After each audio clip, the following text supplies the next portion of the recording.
Tan Sri Yang Bertua, soal rutan pandangan peribadi saya telah suarakan harus dikembalikan, tapi dengan syarat-syarat ketat, bukan public caning. Ya, rotan mungkin di tangan, bukan bagi kelonggaran sepenuhnya.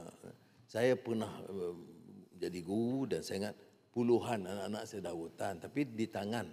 Ya, dan tentunya tidak terlalu sangat nampak penderaannya.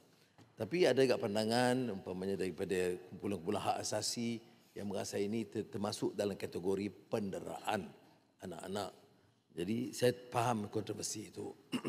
Tetapi banyak, saya ingat ramai pendidik dan ibu bapa merasakan ada keperluan, tapi dengan syarat-syarat yang ketat, dan ditugaskan guru tertentu dan di bilik khas, bilik disiplin, dan berapa maksimal rutannya.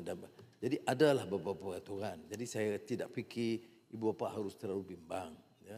Kerana anak-anak ni, kenakalan anak-anak ni suatu perkara yang biasa.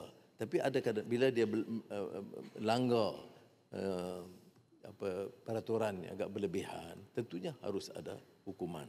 Tapi ini sekadar pandangan, bukan dasar kerajaan. Saya percaya harus dipertimbangkan, diperhalusi dan dibat urus dengan semua pihak yang akan dikendali oleh Menteri Pendidikan.